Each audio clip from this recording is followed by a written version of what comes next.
What effect does the fact that these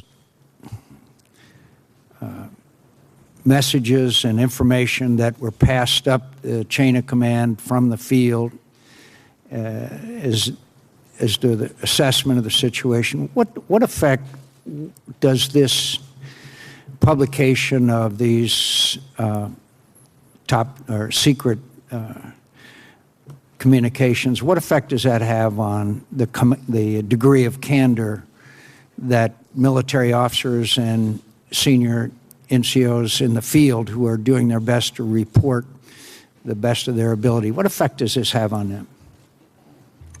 Sir, I would speculate, but due to the urgency of the operations in a combat zone, it probably won't have much, because at the moment they're actually reporting, they're probably more eager to get the truth up the chain of command.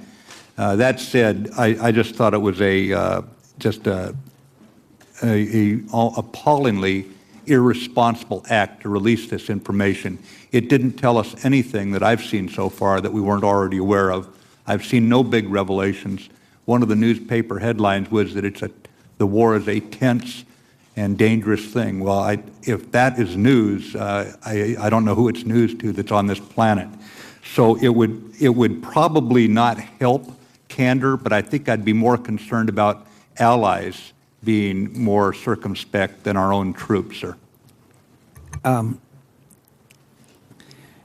So these leaks are certainly not helpful in you doing your job, particularly in coordination with our allies. That's correct, yes, sir. How many Pakistani military have been killed in operations against Taliban and al-Qaeda in Pakistan, roughly? Senator, I'll have to take that question for the record. However, I will tell you that my Pakistani friends assure me they've lost more of their troops in the fight than NATO has lost on their side of the border.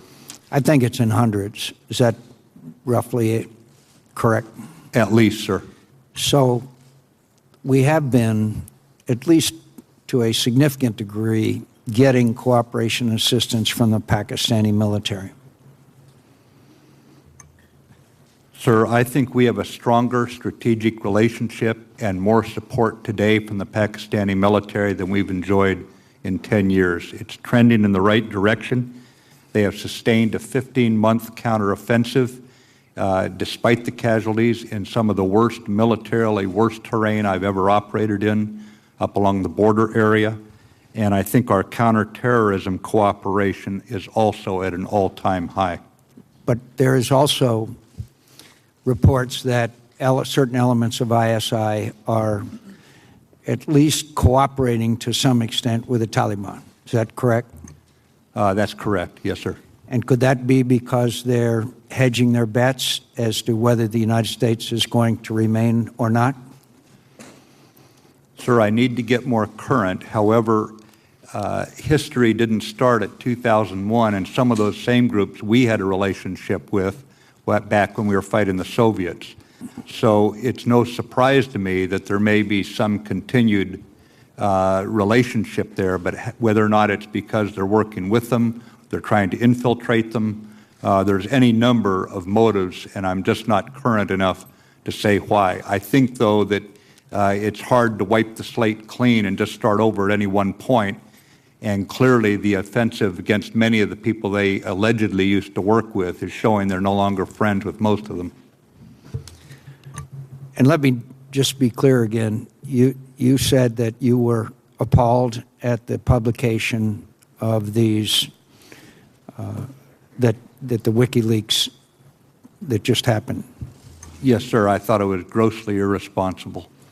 So I won't ask you to comment on the publications or the newspapers that chose to publish them. Are you concerned